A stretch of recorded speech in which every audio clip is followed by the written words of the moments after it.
Good evening. Thanks for joining us. I'm Jennifer Meckles. The foreperson of the jury that hung on murder charges against a former Clear Creek County deputy says a holdout on that jury was biased and shouldn't have been there. She spoke in her first TV interview to our Steve Steger, who has covered this case since the very beginning. I want you out of the vehicle now. I understand that. Step out.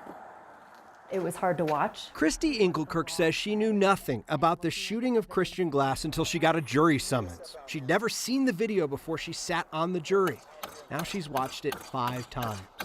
It was devastating, especially seeing the way that Christian was acting. It was clear that he was in crisis. She says she believes what former Deputy Andrew Buin did that night was not reasonable. He never tried to de-escalate the situation, and he kept increasing the level of force that he was using for no apparent reason. The grand jury indicted Buin with second-degree murder after he broke into Glass's car, shot him with beanbag rounds, tased him, then eventually shot and killed him after he says he believed he saw Glass swipe a knife out a car window toward a fellow officer. Engelkirk, the jury foreperson, says within 30 minutes of getting this case, 10 of the 12 jurors said they believed Buin was guilty of second-degree murder. It was very, very emotional because it's an emotional case. One of the 2 no votes eventually agreed to convict on a lesser charge, but one juror would not budge. They very quickly from the beginning basically took the position of everything that this police officer did was reasonable. Cops can make mistakes. And that choice of the word mistake was really upsetting to me, because I think a mistake is you forget to lock your door or you turn left instead of turning right. A mistake is not shooting a kid in crisis to death. And that basically ended up being their standpoint for the rest of the deliberations. Engelkirk and 4 of the other 12 jurors who sat behind the camera during this interview say they believe this juror had a bias that cops could do no wrong and shouldn't have been allowed on the jury.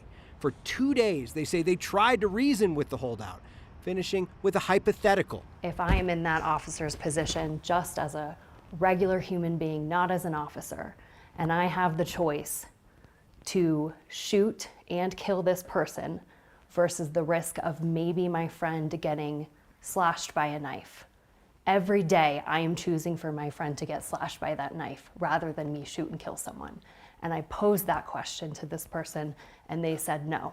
The fact that this person would say that that's okay and that that's what they would choose to do, I don't know how to talk to someone like that. I don't know how to continue to reason with someone like that. After 2.5 days of trying to talk it out, has the jury reached any verdict? they threw in the towel. Murder in the second degree.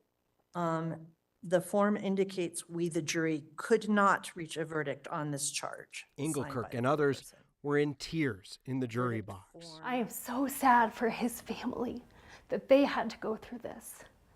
And so that we could not get a conviction for a man that seems so clearly guilty. Engelkirk says she hopes talking about what happened encourages the prosecution to try Buin again. And she hopes that even their near conviction sends a message. I keep thinking, you know, if my friend or my future child or my brother or my whoever is in this situation and calls the police for help, I don't want this to be what happens to them. The jury did convict Buin on 1 count, reckless endangerment. That's a misdemeanor. Both sides are due back in court tomorrow to discuss the sentencing process for that charge and then how this case will move forward. We'll be there. In the studio, Steve Steger, 9 News. Turning now to the forecast, we did see some snow yesterday. Luckily, warmer temperatures are returning once again this week. Let's bring in Lauren Robinson for a look at your up and down forecast. That's right. We did get some snow in the Front Range yesterday. Portions of the high country still seeing some light snowfall. We got some pretty good totals, all within our warning amounts. Mount Audubon reported just over 25 inches of snow. Longs Peak saw just over 24 inches, almost 15.5 inches in Red Feather Lakes. Breckenridge and Aspen Park both reporting 13 inches, and then 12.5 inches reported in Netherland. Now, these are all high country areas, but we saw some pretty good totals across the Front Range as well. Golden saw just over 6 inches of snow. Monument saw 4.5. 4 inches were reported in Lone Tree. Lakewood and Aurora both saw 3 inches and then 1.5 inches in downtown Denver. Now, we are still seeing that light snowfall up in the high country, but we're also watching for some spotty showers and storms across the Front Range and Eastern Plains as the system continues to push its way eastward. The good news with any storm chances is as we get later in the evening, that turns more into rain chances. So that's really what we're seeing push across central portions of the Eastern Plains. The same can be said for our severe thunderstorm outlook, where we did have the risk for general thunderstorms earlier this evening. But again, that risk is really starting to die down to just some showers as we go into the overnight hours. We do have some warm, sunny weather ahead and more storms midweek. I'll have all of those details for you just ahead in my full 7-day forecast. As federal funding for crime victim services dwindles, states are now scrambling to find a way to fund these services on their own. 9 News reporter Rachel Krause explains how a bill making its way through Colorado now would set up a permanent funding solution for victims here.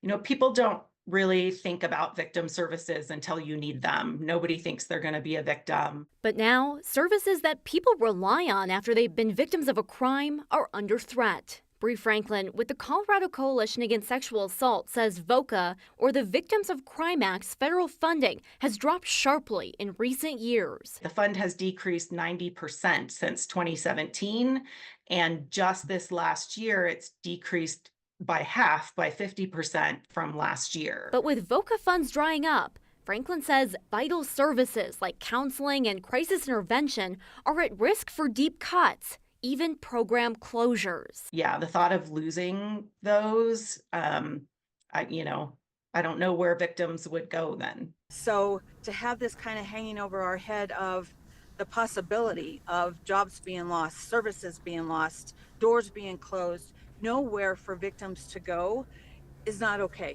That is not an option. House Majority Leader Monica Duran is working to make sure those services stay in place. She knows how critical they can be. Survivors, right, that come out the other end, and the only way they can, and me being a survivor myself, the only way I was able to, and others, is having those services there to be able to help them. Duran is sponsoring a bill that would create a steady source of state funding for victim services through a 9% gun excise tax. If lawmakers approve it, it'll then head to the voters to decide on the November ballot. Duran says they need to fund crime victim services now before they go away. Unfortunately, sad to say that the dollars have decreased, but the need has not. And this is why we're doing what we're doing. And, just going to work really hard to make sure we can get this across the finish line in November. That bill has already passed through the House and will head next to the Senate. Rachel Krause, 9 News. Rachel, thank you. CPW says a wolf has killed another cow in Grand County. Grand County commissioners say it's now the 5th cow killed on the very same ranch in less than 2 weeks. Ranchers have asked CPW to kill the male wolf causing the problems, but they say that CPW told them a female wolf may be pregnant and killing the male could lead to the death of their pups. The head of the Middle Park Stock Growers Association is worried the situation will only get worse once those wolf pups are born. Say she has 4 to 6, so we have 5 wolves, 7 wolves running around killing livestock. And so now instead of having 1 or 2 dead a day, we're going to find 7, 8, 10 a day. So, and that's the big thing and all this is happening on private property. This isn't happening on public lands. It's all on private property. So that's what's scary, I think, is we're going to have more dead. We've reached out to Colorado Parks and Wildlife with more questions about this latest cow death. They have not returned our calls. Depending on when they arrived, some migrants have permission to work, others do not. The ones who fall into the can't work category are finding some creative solutions to try and make money. Our Angeline McCall explains why some migrants are creating LLCs and some of the conflicting opinions on this idea. Migrants who don't have permission to work are finding their own way. When some ask for cash-only jobs, others are creating their own businesses. So one workaround that we have found as a mom community, moms and neighbors, is creating LLCs. Andrea Ryle with Highland Moms and Neighbors has been helping families create LLCs. Many of these individuals are highly skilled. They come with a whole slew of work experience and different ways that they can earn income. Legally, you don't have to be a U.S. citizen to open a U.S.-based LLC. They want to do it because it's a pathway to work, and that's truly the one and only thing they're concerned with in this moment is getting work. Ryle says creating the company is the easiest part. The problems on the back end that I'm finding for them are challenges with banking, with them being able to open, say, a business bank account to actually manage the funds of their business.